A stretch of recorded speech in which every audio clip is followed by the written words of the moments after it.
नमस्कार, अमर छत्तीसगढ़ देख रहे हैं आप और बुलेटिन की शुरुआत रायपुर से आई बड़ी खबर के साथ।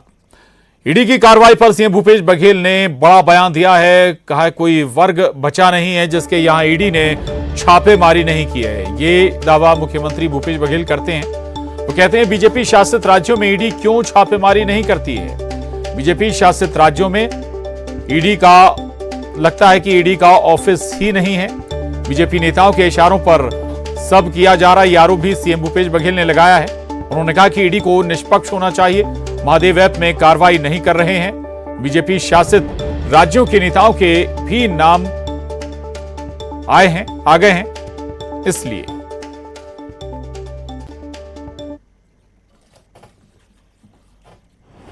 आज छत्तीसगढ़ में ईडी का फिर से छापा।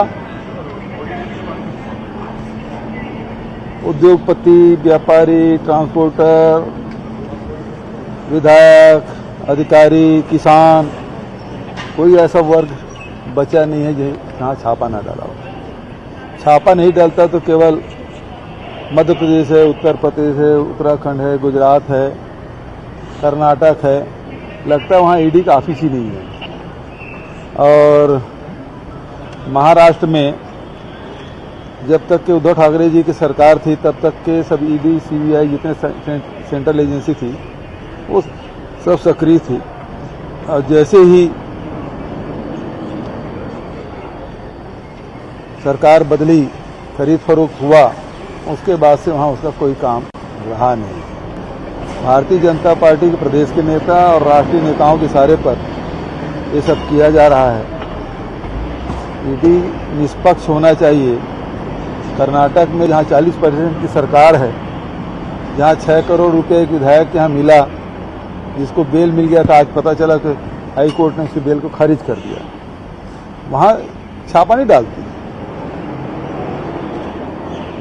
ये स्थिति देश की है। यहाँ नान में और चिट फंड कंपनियों के खिलाफ कोई कार्रवाई नहीं करती थी। मैंने सुना वो महादेव ऐप में भी कार्रवाई नहीं कर रहे हैं क्योंकि भारतीय जनता पार्टी शासित राज्यों के नेताओं के भी नाम आ गए हैं। इस तरह से वो महादेव ऐप के बारे में भारतीय जनता पार्टी के लोग चर्चा करते, न ईडी कोई कार्रवाई करती। 7 फरवरी को जैसे ही उन्होंने, राहुल जी ने ये बात कही, तो 16 फरवरी को हाई कोर्ट में खड़ा होकर स्टे वेकेट करा लिया। और उसके बाद 16 मार्च तक के सब सुनवाई सब हो गया और 23 मार्च को फैसला आ गया। 24 मार्च को सदस्यता रद्द कर दी गई। तो ये इसी प्रकार की क्रोनोलॉजी है। अडानी के खिलाफ कार्रवाई नहीं होना। भाई अडानी की मांग कर रहे हैं ना, तो उसकी जांच की मांग कर रहे हैं, तो भारतीय जनता पार्टी के लोग कहते हैं हमारे खिलाफ कर रहे हैं। तो क्या अडानी भाजपा है? वैसे अडानी जब हिडनबर्ग हुआ था तो अडानी ने खुद ही कहा था ये भारत पर हमला है। इसका मतलब क्या समझा जाए? आगे बढ़ेंगे। रायपुर से बड़ी खबर है। धान खरीदी पर बीजेपी नेताओं के आरोपों पर सीएम ने बयान दिया है। किसानों की मांग पर घोषणा की गई है। बीजेपी किसान विरोधी है, यह आरोप सीएम भूपेश बघेल ने लगाया। उन्होंने कहा कि बीजेपी को सबक सिखाएगी जनता। ये बड़ी खबर। धान खरीदी पर बीजेपी नेताओं के आरोपों पर सीएम ने जवाब दिया। बोले भूपेश बघेल, किसानों की मांग पर घोषणा की गई है। बीजेपी किसान विरोधी है और अब चुनाव में जनता बीजेपी को सबक सिखाएगी।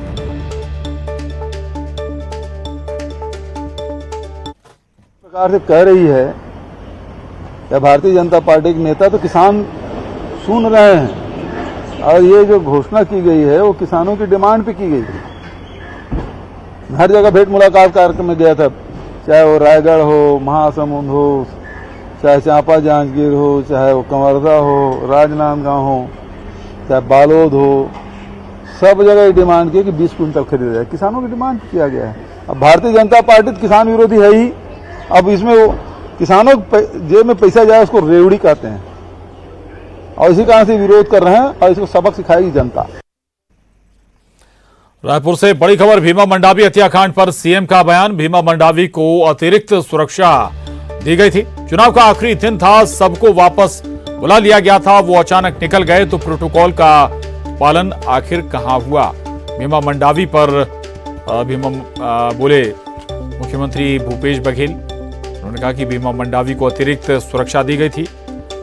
चुनाव का आखिरी दिन चल रहा था और सबको वापस बुला लिया गया था, लेकिन वो अचानक निकल गए। ऐसे में प्रोटोकॉल का पालन नहीं किया गया। वो तो सही बात है, जब सारे उसको तो अतिरिक्त सुरक्षा दी गई थी। सब मोटरसाइकिल वाले अलग से चलते थे। 1 बजे आए और आचार, चूंकि वो चुनाव के आखिरी दिन है तो प्रचार प्रसार बंद हो जाता है, तो सारे सब लोगों को वापस कर लिया, कहीं नहीं जाना है, और अचानक खुद निकल गए।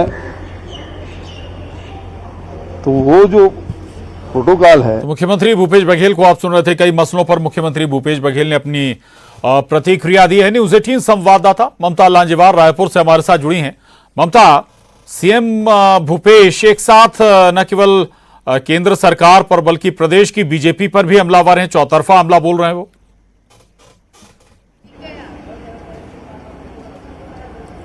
बिल्कुल, देखिए, और मुख्यमंत्री भूपेश बघेल ने ये भी कहा कि ईडी के छापे जो है ज्यादातर जो है उन राज्यों में पड़ते हैं जहां पर विपक्ष है। दूसरी बात ये है कि जैसे ही कोई बीजेपी में शामिल हो जाता है ये छापे बंद हो जाते हैं, और लंबे समय से कांग्रेस ये कहते आ रही है। दूसरी बात अगर हम बात करें तो भीमा मंडावी की जो मौत को लेकर जो न्यायिक जांच रिपोर्ट है वो आई है, उसमें ये बात सामने आई है कि जो प्रोटोकॉल है उसका पालन नहीं किया। इसी पर मुख्यमंत्री भूपेश बघेल ने कहा कि ये बात तो पहले भी सामने आई थी, चुनाव का आखिरी दिन था और सभी को वापस बुला लिया गया था, लेकिन बिना किसी को बताए वो अचानक से चले गए थे, और उसके पहले जिन प्रोटोकॉल का पालन करना था वो उन्होंने पालन नहीं किया। और जो इन्फॉर्मेशन देनी होती थी कि उनको निकलने से पहले बताना होता था, जो इलाके के जो एसपी है उनको बताना होता था, जिले के एसपी को, और बाकी जो अधिकारी हैं उन्हें बताना होता था, लेकिन ऐसी कोई इन्फॉर्मेशन जिला प्रशासन को उन्होंने नहीं दी। और उसके बाद में खबर अचानक आई कि इस तरह से वो इस बड़ी जो घटना है उसका शिकार हो गए। दूसरी बात अगर हम बात करें तो ईडी के छापों के साथ ही उन्होंने जो राहुल गांधी की जो संसद की सदस्यता गई उसको लेकर भी उन्होंने केंद्र सरकार पर निशाना साधा और कहा कि बीजेपी जो है वो डर गई है, और जब भी राहुल गांधी बोलना चाहते हैं असल मुद्दे से, दरअसल उन्होंने कहा कि बीजेपी ध्यान भटकाना चाहती है, और यही वजह है कि जब वो बोलना चाहते थे तो संसद में उन्हें बोलने नहीं दिया गया, कहीं पर आवाज म्यूट कर दी गई, और उसके बाद में जब ये भी नहीं हो पाया तो फिर अब जो है वो संसद की सदस्यता जो है वो खत्म कर दी गई बिना कोई उन्हें मौका दिए हुए। चलिए, बहुत शुक्रिया ममता आपका इस विस्तार से जानकारी के लिए, बातचीत के लिए। आगे बढ़ेंगे। रायपुर से बड़ी खबर है। शराबबंदी कमेटी पर पूर्व मंत्री अजय चंद्राकर ने निशाना साधा है। सत्यनारायण शर्मा के मनोरंजन के लिए बनी है कमेटी, ये कहना है अजय चंद्राकर का। अजय चंद्राकर कहते हैं कि बुढ़ापे में उन्हें तीर्थ करने का मौका मिल रहा है, सरकार की तरफ से ये अच्छी बात है। अब लगता है कि माननीय सत्यनारायण शर्मा जी के मनोरंजन के लिए वो कमेटी बनी है, घूमने के लिए, बुढ़ापे में उनको तीर्थ करने का अवसर मिल रहा है सरकार की कृपा से, ये बहुत अच्छी बात है। उधर कांकेर में सर्चिंग में निकले सुरक्षा बलों के जवान नक्सलियों के लगाए आईईडी की चपेट में आ गए। आईईडी ब्लास्ट में बीएसएफ के 2 जवान घायल हो गए। नक्सलियों के कोयली बेड़ा के काबररस और चील परस मार्ग पर आईईडी लगाया गया था, जिसकी चपेट में जवान आ गए। घायल जवानों को कांकेर में प्राथमिक इलाज देने के बाद एयरलिफ्ट कर उन्हें रायपुर भेजा गया है। आईईडी ब्लास्ट के नक्सलियों की धरपकड़ के लिए इलाके में सर्च ऑपरेशन तेज कर दिया गया। बस्तर आईजी ने बताया कि दोनों जवान खतरे से बाहर हैं। उन्होंने कहा कि नया कैंप बनने से माओवादियों में बौखलाहट इसलिए वारदात को अंजाम दे रहे हैं। थाना क्षेत्र अंतर्गत चिलपरस जो नवीन सुरक्षा कैंप है, उस कैंप के इर्द गिर्द में सुरक्षा ड्यूटी के लिए जो जवान तैनात थे, वो लोग ऑपरेशन के दौरान प्रश्न की चपेट में आने के कारण से 2 बीएसएफ जवान उसमें घायल हो गए। जो घायल जवान का प्राथमिक उपचार कोयलीबेड़ा में करने के पश्चात उन्हें बेहतर इलाज के लिए अभी रायपुर एडमिट किए गए थे। वर्तमान में उनकी स्थिति खतरे से बाहर है और इलाज चल रहा है उनका। उम्मीद है मतलब बहुत जल्दी वो ठीक होकर अपने ड्यूटी में पुनः शामिल हो सकता है। और सूरजपुर में आतंक मचा रहे आदमखोर बाघ को आखिरकार वन विभाग की टीम ने पकड़ लिया है। कालामंजन के जंगल में छिपे बाघ को ऑपरेशन चलाकर वन विभाग की टीम ने पकड़ा है। वन विभाग की टीम ने बाघ को ट्रैंक्विलाइज किया और उसके बाद उसे धर दबोचा। वन विभाग की टीम पकड़े गए बाघ को बिलासपुर के कानन पेंडारी में छोड़ने की तैयारी कर रही है। बता दें कि इस आदमखोर बाघ ने सोमवार को 3 लोगों पर हमला किया था, जिसमें 2 लोगों की मौत हो गई थी। बाघ के पकड़े जाने के बाद सूरजपुर के लोगों ने राहत की सांस ली है। आखिरकार पूरे एक दिन के बाद रेस्क्यू ऑपरेशन जो लगातार जारी था बाघ का वो सफल हुआ है और बाघ को ट्रैंक्विलाइज करके अब लाया जा रहा है। हमारे साथ यहाँ नाविद सर मौजूद हैं, सीएफ हैं। सर, किस तरह का ये ऑपरेशन था जिस तरह से चलाया गया बाघ को रिकवर करने के लिए? क्या कुछ रहा सर, चुनौती भी सामने आई? जी, ये थोड़ा चैलेंजिंग साइट था। जैसे मैं बताएं, कल उसको लोकेट तो कर लिए थे हम लोग, बट जिस जगह पे वो ठहरा था वो थोड़ा डिफिकल्ट था, वहाँ कल पहुँच नहीं पाए। आज कुनकी हाथी आया था और पूरे एक्सपर्ट डॉक्टर्स की टीम, वेटरनरी की टीम थी, तो सारे मिल के एक्सपर्ट गाइडेंस में हम लोग आज साइट पे गए और वहाँ पे उसको ट्रैंक्विलाइज किए हैं और उसको सक्सेसफुली रेस्क्यू किए हैं। और अभी एक प्राथमिक उपचार यहाँ पे देंगे, उसके बाद और बेहतर ट्रीटमेंट के लिए उसको जू शिफ्ट करेंगे। तो देख सकते हैं जिस तरह से यहाँ लगातार कल से पूरे वन विभाग के साथ राजस्व प्रशासन टिका हुआ था और अब जिस तरह से बताया जा रहा है कि प्राथमिक उपचार के बाद अब जू में शिफ्ट किया जाएगा। वरुण राय, न्यूज़ 18 सूरजपुर। रायगढ़ के नेतनागर गांव में बन रहे नहर का विरोध थम नहीं रहा है। कल किसानों की गिरफ्तारी और रिहाई के बाद भी किसानों का आंदोलन जारी है। आज 3 बजे किसान महापंचायत करेंगे और फसल बर्बाद करने पर प्रशासन से मुआवजे की मांग करेंगे। किसानों ने नहर के लिए खोदी गई जगह को फिर से समतल कर दिया है। नहर निर्माण को लेकर किसान और प्रशासन फिर आमने सामने है। बता दें कि कल पुलिस की कड़ी सुरक्षा व्यवस्था में प्रशासन ने नहर के लिए खड़ी फसल पर जेसीबी चलवा दी थी।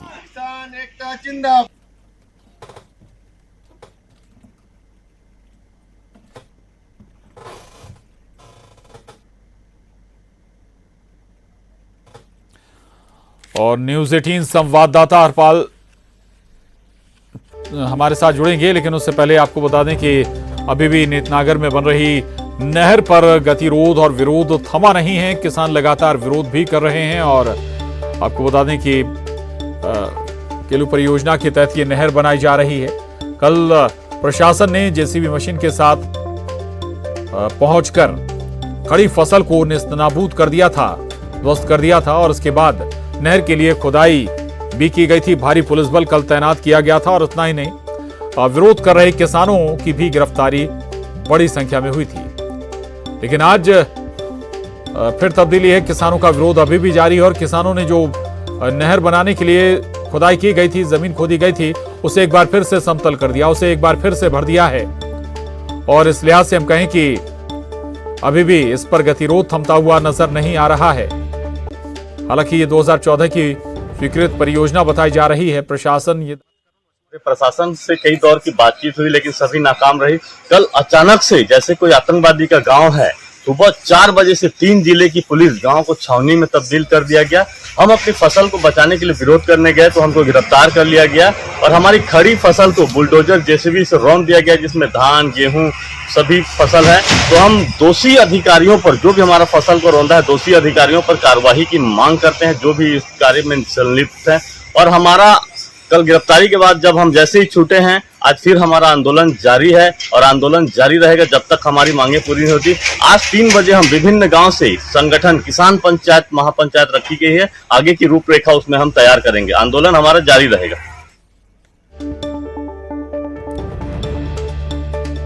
तो नेतनागर में ये नहर बनाई जा रही है रायगढ़ के, और लेकिन विरोध ऐसा कि थमने का नाम नहीं ले रहा। सख्ती भी यहाँ पर काम नहीं आ रही है प्रशासन की।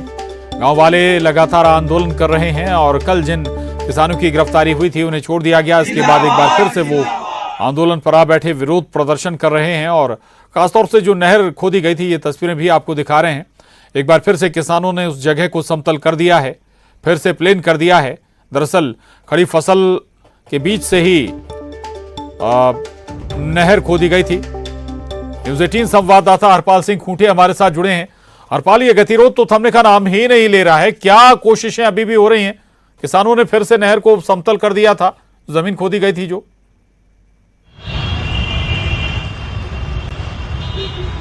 जी प्रशांत, किसान अब भी अपने हक की लड़ाई लड़ रहे हैं। जो जमीन खोदी गई है, जहां पर चलना मुश्किल हो गया था, उस नहर को पाटने का प्रयास किया है किसान। कुछ किसान जो है जिनकी खेत दूसरे खेत तक पहुंचने के लिए रास्ता तक नहीं मिल रहा था, उस नहर को समतल करने का प्रयास किए हैं। लेकिन किसान अब भी अपने जो प्रदर्शन है उस पर अड़े हुए हैं। किसानों की एक ही मांग है कि उनकी जमीन पर नहर जो बनाया जा रहा है वह जो वहां तक पानी पहुंचने की बात कही जा रही है वो कहीं गलत है। जब तक अधिकारी आश्वस्त नहीं करते कि उनके खेतों तक पानी पहुंचेगी, तब तक किसानों के खेत पर नहर नहीं बनाना चाहिए था। इसी को लेकर किसान विरोध कर रहे हैं और अब किसान जो है आर पार की लड़ाई लड़ने के मूड में नजर आ रहे हैं। आज 3 बजे महापंचायत करने की घोषणा की है। महापंचायत में बड़ी किसान नेता पहुंचेंगे और बड़े किसान नेता एक रणनीति तैयार करेंगे। रणनीति तैयार करके आगे जो प्लान है कि किस तरह से शासन को घेरने का प्रयास किया जाएगा या जो नहर का मुद्दा है उसे किस और जो है बढ़ाया जाएगा, इसको लेकर आज 3 बजे महापंचायत होगा और किसान इसके बाद जो है एकजुट होकर के बड़ी लड़ाई लड़ने के मूड में नजर आ रहे हैं। अब किसान भी पीछे हटने को तैयार नहीं है, क्योंकि कल रात अस्थायी जेल में उनको बंद कर दिया गया था। पूरी रात किसान अनशन पर बैठ गए थे। जब तबियत बिगड़ी उसके बाद जो है किसानों ने अपना प्रदर्शन बंद किया, लेकिन आज सुबह से ही सड़क पर बैठे हुए हैं और महापंचायत बिल्कुल। लेकिन एक बार फिर से प्रदर्शन शुरू हो गया है। शुक्रिया हरपाल आपका इस पूरी जानकारी के लिए। और अब रुख करेंगे सिटी टॉप 20 का। छत्तीसगढ़ कांग्रेस प्रभारी कुमारी शैलजा आज आएंगी रायपुर। प्रदेश कार्यकारिणी की बैठक में होगी शामिल। विधानसभा चुनाव की तैयारियों पर होगी चर्चा। यूपी दौरे से पहले सीएम भूपेश बघेल ने ईडी और बीजेपी पर जमकर साधा निशाना। कहा बीजेपी नेताओं के इशारे पर ईडी करती है छापेमारी। बीजेपी शासित राज्यों में क्यों नहीं करती छापेमारी। भीमा मंडावी हत्याकांड पर सीएम बघेल का बयान। मंडावी को दी गई थी अतिरिक्त सुरक्षा, मंडावी ने नहीं किया था सुरक्षा निर्देशों का पालन। न्यायिक जांच में खुलासा। धान खरीदी पर बीजेपी नेताओं के आरोप पर सीएम बघेल का बयान। कहा बीजेपी किसान विरोधी, जनता उन्हें सिखाएगी सबक। शराबबंदी पर बनी कमेटी के अध्यक्ष सत्यनारायण शर्मा पर पूर्व मंत्री अजय चंद्राकर का तंज। कहा सरकार बुढ़ापे में करा रही है तीर्थ यात्रा, अच्छी बात है।